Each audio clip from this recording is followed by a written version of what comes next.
함께 기도하겠습니다. 하나님 아버지, 또 주말을 향해서 또 열심히 하루를 또 달려가고 시작하는 우리 성도들을 축복합니다. 주께서 주시는 힘과 능력으로 오늘 금요일 하루의 삶을 잘 마무리하게 도와주시고, 가정에서나 회사에서나 또 일하는 사업장에서나 하나님의 은혜가 우리를 통해 흘러갈 수 있도록 축복의 통로들로 우리를 세워 주시옵소서. 예수님의 이름으로 기도드립니다. 아멘. 우리 찬송가 85장 찬양하시겠습니다.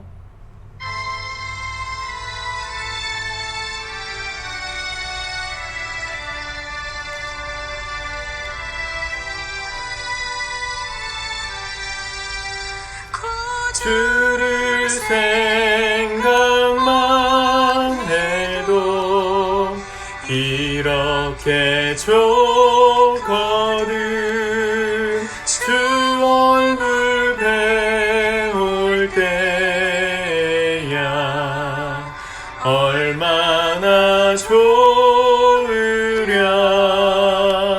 만민의 구주 예수의 귀하신 이름은 천지에 있는 이름 중 비할 데 없도다.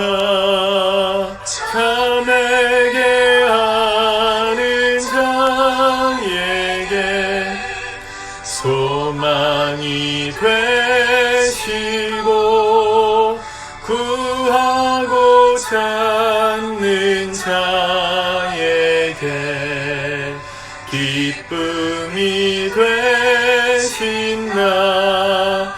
예수의 넓은 사랑을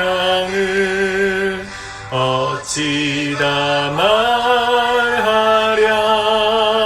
주 사랑 받은 사람만 그 사랑 알도다.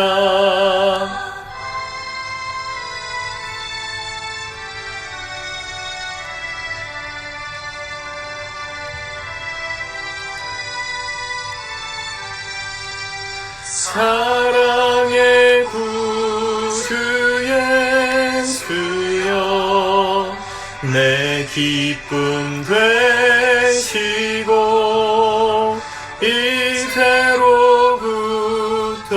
영원히 영광이 되소서.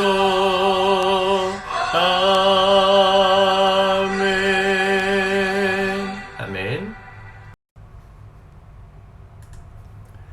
우리 하나님의 말씀을 같이 보겠습니다. 고린도 후서 5장의 말씀을 같이 읽고 기도하도록 하겠습니다. 같이 읽습니다. 시작. 만일 땅에 있는 우리의 장막집이 무너지면 하나님께서 지으신 집, 곧 손으로 지은 것이 아니요 하늘에 있는 영원한 집이 우리에게 있는 줄 아느니라. 참으로 우리가 여기 있어 탄식하며 하늘로부터 오는 우리 처소로 덧입기를 간절히 사모하노라. 이렇게 입음은 우리가 벗은 자들로 발견되지 않으려 함이라. 참으로 이 장막에 있는 우리가 짐진 것 같이 탄식하는 것을 벗고자 함이 아니요 오히려 덧입고자 함이니 죽을 것이 생명에 삼킨 바 되게 하려 함이라. 곧 이것을 우리에게 이루게 하시고 보증으로 성령을 우리에게 주시니는 하나님이시니라. 그러므로 우리가 항상 담대하여 몸으로 있을 때에는 주와 따로 있는 줄을 아노니 이는 우리가 믿음으로 행하고 보는 것으로 행하지 아니함이로라. 우리가 담대하여 원하는 바는 차라리 몸을 떠나 주와 함께 있는 그것이라. 그런즉 우리는 몸으로 있든지 떠나 있든지 주를 기쁘시게 하는 자가 되기를 힘쓰노라. 이는 우리가 다 반드시 그리스도의 심판대 앞에 나타나게 되어 각각 선악간에 그 몸으로 행한 것을 따라 받으려 함이라. 우리는 주의 두려우심을 알므로 사람들을 권면하거니와 우리가 하나님 앞에서 알리어졌으니 또 너희의 양심에도 알려지기를 바라노라. 우리가 다시 너희에게 자천하는 것이 아니요 오직 우리로 말미암아 자랑할 기회를 너희에게 주어 마음으로 하지 않고 외모로 자랑하는 자들에게 대답하게 하려 하는 것이라. 우리가 만일 미쳤어도 하나님을 위한 것이요 정신이 온전하여도 너희를 위한 것이니 그리스도의 사랑이 우리를 강권하시는도다. 우리가 생각하건대 한 사람이 모든 사람을 대신하여 죽었은즉 모든 사람이 죽은 것이라. 그가 모든 사람을 대신하여 죽으심은 살아있는 자들로 하여금 다시는 그들 자신을 위하여 살지 않고 오직 그들을 대신하여 죽었다가 다시 살아나신 이를 위하여 살게 하려 함이라. 그러므로 우리가 이제부터는 어떤 사람도 육신을 따라 알지 아니하노라. 비록 우리가 그리스도도 육신을 따라 알았으나 이제부터는 그같이 알지 아니하노라. 그런즉 누구든지 그리스도 안에 있으면 새로운 피조물이라. 이전 것은 지나갔으니 보라 새 것이 되었도다. 모든 것이 하나님께로서 났으며 그가 그리스도로 말미암아 우리를 자기와 화목하게 하시고 또 우리에게 화목하게 하는 직분을 주셨으니 곧 하나님께서 그리스도 안에 계시사 세상을 자기와 화목하게 하시며 그들의 죄를 그들에게 돌리지 아니하시고 화목하게 하는 말씀을 우리에게 부탁하셨느니라. 그러므로 우리가 그리스도를 대신하여 사신이 되어 하나님이 우리를 통하여 너희를 권면하시는 것 같이 그리스도를 대신하여 간청하노니 너희는 하나님과 화목하라. 하나님이 죄를 알지도 못하신 이를 우리를 대신하여 죄로 삼으신 것은 우리로 하여금 그 안에서 하나님의 의가 되게 하려 하심이라. 아멘. 어제 사도 바울은 우리의 인생을 가리켜서 질그릇이다 이렇게 표현했습니다. 깨지기 쉬운 흙으로 만든 그릇 같은 우리 존재, 연약하고 쉽게 무너지는 그런 우리 연약한 사람들에게 그리스도의 영광의 빛을 알게 하시는 이 보배를 선물로 주셨다 그랬습니다. 은혜라고 그랬죠. 우리의 그 연약함을 또 한 번 표현하는 표현이 반복됩니다. 1절에 보면 우리의 장막집이 무너지면, 만일 땅에 있는 우리의 장막집이 무너지면 그랬습니다. 땅에 있는 우리의 장막집이 무너진다는 말은 우리의 목숨이 다한다는 말이죠. 우리가 주님 앞에 가게 되는 그 순간, 이 땅에서의 삶을 마무리하고 떠나게 되는 그 순간, 하나님이 지으신 집, 손으로 지은 것이 아니요 하늘에 있는 영원한 집이 우리에게 있는 줄 아느니라. 우리 그리스도인들은 이 소망이 있습니다. 이 땅에서 우리가 살았던 그 삶의 시간을 다 마치고 주님이 예비하신 그 영원한 집에 영원히 거하며 살아갈 그 날을 우리는 꿈꾸고 또 기대합니다. 근데 그 날을 기대하지 않는 사람, 이 땅에서의 삶도 온전할 수가 없겠죠. 그 날을 기대하는 사람, 이 땅에서의 삶을 어떻게 살아야 하는가에 대한 말씀을 오늘 하고 있는 것입니다. 6절에 보면 그러므로 우리가 항상 담대하여 몸으로 있을 때에는 주와 따로 있는 줄을 아노니 이는 우리가 믿음으로 행하고 보는 것으로 행하지 아니함이로라. 이 땅에서의 삶이 끝나고 영원한 하나님께서 예비하신 집에 들어가는 이 구원의 은혜를 받은 사람, 이 땅에 살 때 어떻게 살아가야 하는 겁니까? 8절 우리가 담대하여 원하는 바는 차라리 몸을 떠나 주와 함께 있는 그것이라. 힘들고 고통스러운 삶의 순간이 찾아올 때마다 차라리 구원받았으니까 빨리 이 육신의 장막의 집을 벗어버려서 주님 계신 곳에서 함께 있고 싶다. 그런 마음이 우리에게 있을 때가 있습니다. 지금 몸으로 살아가고 있는 이 육신의 시간 동안에는 주님과 잠시 떨어져 있지만 사실은 우리와 함께 하시는 그 주님을 상기시켜 주시는 분이 성령님이신 것이죠. 5절 이것을 우리에게 이루게 하시고 보증으로 성령을 우리에게 주신 이는 하나님이시니라. 성령은 구원받은 모든 성도들의 마음 가운데 임재하셔서 영원한 집에서 그분 예수 그리스도를 만나게 되시는 그날까지 우리를 이 땅에서의 삶을 지켜주시고 보호하시고 또 인도하시는 분이 성령님이십니다. 우리가 차라리 몸을 떠나서 이 땅에서의 시간을 빨리 끝나고 주와 함께 있기를 원하지만 그럴 수 없는 하나님의 주권이 있다면 어떻게 살아야 합니까? 9절 그런즉 우리는 몸으로 있든지 떠나 있든지 주를 기쁘시게 하는 자가 되기를 힘쓰노라. 우리가 이 땅에서 살든지 떠나 있든지 몸으로 있든지, 이 말은 몸으로 있는 것이 이 땅에서의 시간이고요, 떠나는 것은 죽음이죠. 죽음 이후의 삶이죠. 어디서든지 어떻게 삽니까? 주를 기쁘시게 하는 것을 위해서 사는 자가 되기를 힘쓴다는 것입니다. 성령님께서 우리와 함께 하시는 사인이 바로 그렇게 살으라고 우리 가운데 보내주신 분이십니다. 이것을 아는 사람은 주님 나라 가기 전까지 이 땅에서의 삶을 하나님과의 관계 가운데 바른 관계를 맺으며 살려고 노력할 수밖에 없습니다. 왜냐하면 10절, 이는 우리가 다 반드시 그리스도의 심판대 앞에 나타나게 되어 각각 선악간에 그 몸으로 행한 것을 따라 받으려 함이라. 몸으로 행한 것, 이 땅에서의 시간 동안 우리가 주님 앞에 살았던 흔적들을 가지고 선악간에 주님의 심판을 받게 된다는 것입니다. 죄만 심판받는 게 아니고요, 우리가 하나님 앞에 잘한 일들도 칭찬받는 심판을 받게 된다는 것이죠. 11절, 우리는 주의 두려우심을 알므로. 여러분, 주님이 두려우신 분입니다. 사실은. 왜냐하면 심판의 권한이 있는 분이시기 때문입니다. 이 땅에서도, 세상의 법정에서도 모든 판결을 내리는 판사, 그 판사의 판결을 돕기까지 검사와 변호사가 여러 가지 변론들을 하지만 결국 판결의 권한은 판사에게 있잖아요. 이 판사는 두려운 존재입니다. 아무리 내가 의로워도 판사가 유죄라고 말하면 억울하게 감옥살이해야 합니다. 아무리 내가 지혜에 지은 것이 많아도 판사가 오판에서 무죄 선언하면 이 땅에서 심판 안 받습니다. 이게 판사의 권한이에요. 심판하는 자의 두려움이죠. 우리 하나님은 그러신 분이십니다. 근데 중요한 것은 이 땅에서의 인간 판사들은, 사람의 판사들은 실수와 오해와 오판이 있을 수 있지만 영원하시고 완전하신 하나님은 오판이 없으시다는 거예요. 그러므로 그분 앞에서 우리가 잘한 것은 반드시 칭찬받을 것이고 못한 것은 반드시 심판받을 것입니다.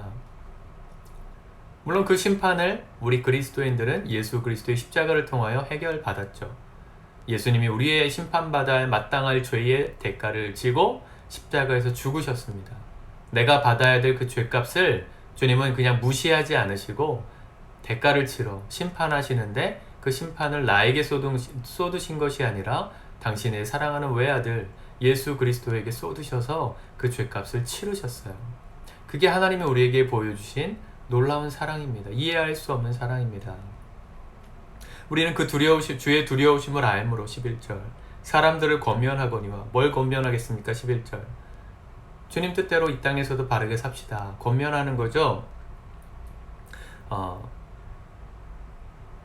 그렇죠? 14절, 하나님의 그 공의로우신 심판이 나에게 쏟아져야 되는데 당신의 아들 예수 그리스도에게 쏟아진 그 놀라운 사건, 그 사랑.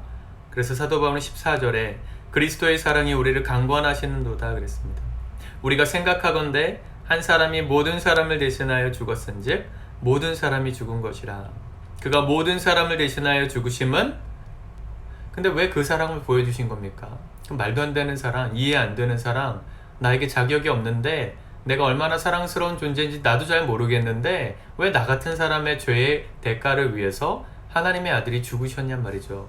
그 이유가 뭐예요? 15절, 그가 모든 사람을 대신하여 죽으심은 살아있는 자들로 하여금, 이 땅에서 사는 자들이죠.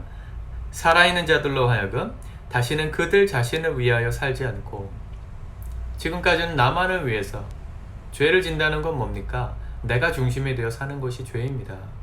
선악과를 따먹었던 것도 그 하나님 창조하신 창조의 법칙, 에덴 동산의 법칙을 깨고 하나님 중심으로 흘러가는 삶을 부인하고 내가 하나님처럼 되고자 하는, 내가 하나님처럼 되는 나 중심적인 삶을 선택한 것, 그게 원죄의 의미거든요. 선악과를 먹은 의미예요. 그 나 중심의 삶으로 살지 않고 오직 그들을 대신하여 죽었다가 다시 살아나신 이를 위하여 살게 하려 함이라. 모든 그리스도인들, 예수를 믿고 정말 그분 안에 죄 사함 받은 모든 성도들은 이제 나를 위해 사는 게 아니라 나를 대신하여 죽으시고 부활하신 나의 주, 나의 구세주 예수 그리스도를 위해서 살아가게 하려고 하시려고 주님이 십자가에서 죽으셨다는 것입니다. 근데 그게 주님을 기쁘시게 하는 것이기도 하지만 우리를 기쁘게 하는 일이기도 해요. 인간은 하나님과의 관계에서만 행복을 누릴 수 있습니다. 하나님 없이 세상의 모든 것을 갖는 사람 아무것도 남지 않습니다. 그 영어에 유명한 그 표가 있죠. 영어의 good, 좋은, 좋다, 좋은이라고 번역할 수 있는 good이라는 그 G-O-O-D, 그 스펠링에서 God, G-O-D를 빼면, 하나님을 빼면 영이 남죠. 모든 선한 것, 이 땅에 좋은 것 다 있어도 거기서 God, 하나님을 빼면 영이 됩니다. 그러나 영에다가 아무것도 없어도 거기에 God, G-O-D를 더하면 G-O-O-D가 돼서 선한 것이 되고 좋은 것이 된다. 뭐 이런 유명한 문구가 있잖아요. 여러분, 하나님 없는 성공은 의미가 없습니다. 하나님 없는 성공은 우리를 절대 행복하게 만들 수 없습니다. 그게 하나님 우리를 행복하게 만드신 원리이기 때문에 그래요. 이제는 다시 주님을 위해서 살아가는 삶을 살기로 결정된 사람들, 그게 우리 그리스도인들이거든요. 16절, 그러므로 우리가 이제부터는 어떤 사람도 육신대로 알지 아니하노라. 이 말은 과거에 나의 실수와 허물로 죄를 지었던, 부족했던, 내 마음대로 살았던 그 육신적인 삶의 모습으로 구원받은 사람은 이제 보지 않는다는 거예요. 비록 우리가 그리스도도 육신을 따라 알았으나 이제부터는 그와 같이 알지 아니하노라. 우리가 이 땅에 살아가는 육신의 시간 동안 주님을 만나고 복음을 깨닫고 회개하여서 주님을 만나는 순간부터 이제 예수 그리스도를 육신을 따라 알지 않는다는 것이죠. 17절, 그러므로 누구든지 그리스도 안에 있으면 새로운 피조물이라. 이전 것은 지나갔으니 보라 새 것이 되었도다. 우리는 이제 새로운 사람들로 변화된, 주님의 심판대 앞에 서도 우리의 죄된 모습으로 우리를 심판하시는 것이 아니라 그 모든 심판의 대가를 예수님이 가져가셨기 때문에 우리는 완전히 새로운 존재로 주님 보신다는 것이죠.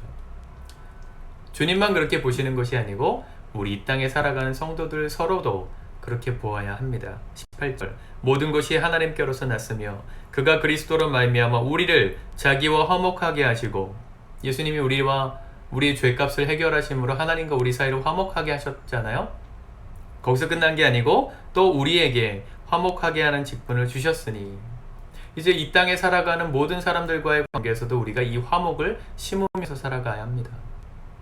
나만 구원받고 이기적으로 끝나는 그런 얄팍한 복음이 아니고요. 내가 받은 그 은혜, 내가 하나님과 관계에서 화목된 것처럼 아직까지 하나님과의 관계에서 화목되고 화해되지 않은 사람들에게 이 화해를 만드는 사람들로 우리가 살아가라는 겁니다.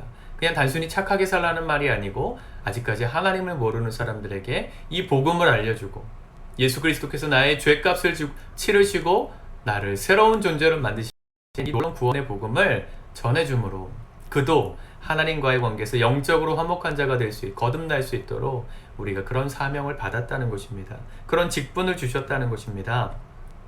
19절 똑같은 얘기 한 번 더 반복하죠. 하나님께서 그리스도 안에 계시사 세상을 자기와 화목하게 하시며, 예수 그리스도의 십자가를 통해 하나님과 세상이 화목되었어요.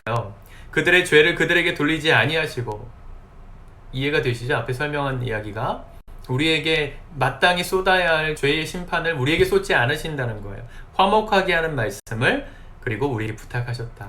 우리가 주님과 화목하게 되었으니 아직까지 돌아오지 않은 사람들에게 주님을 알 수 있도록 그 말씀을 전하라고 부탁하셨다는 것입니다. 그러므로 이제 이 땅에서 우리는 어떻게 삽니까? 남은 시간 동안 우리가 20절 그리스도를 대신하여 사신이 되어, 예수님이 우리와 하나님 사이의 관계를 화목시켜 주신 것처럼 우리도 예수님의 사신이 돼서 누군가의 삶에 예수 그리스도를 전해주는 메신저가 되어서 하나님이 우리를 통하여 너희를 권면하시는 것 같이 그리스도를 대신하여 간청하노니 너희는 하나님과 화목하라. 하나님과 화목을 세상에 전하고 또 우리의 삶도 날마다 그 화목함 가운데 살아가기를 힘쓰며 살아가라고 바울이 이야기합니다. 고린도후서의 말씀은 놀라워요. 사실은 곳곳마다 그 당시 고린도 교회 성도들이 바울 목회자 일행을 향해서 공격하고 있었던 표현들이 등장합니다. 13절에 보면 우리가 만일 미쳤어도 하나님을 위한 것이요 정신이 온전하여도 너희를 위한 것이, 이런 표현이 있죠.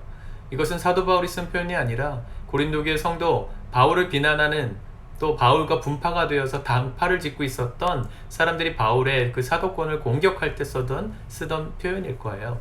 이런 말씀을 근거로 바울에게 있었던 그 육체의 가시, 그것이 정신질환이다 이렇게 주장하는 학자들도 있어요. 간질, 이런 것들이다. 그 당시에 간질 같은 거는, 간질 발작은 정신병의 일환이라고 봤거든요.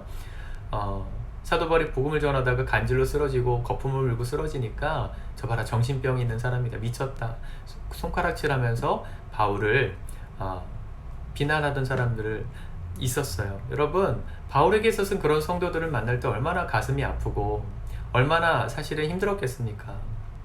그런데 오늘 말씀에서는 그 사람들과의 관계 속에서 화목을 심으라고 오히려 권면하고 있습니다.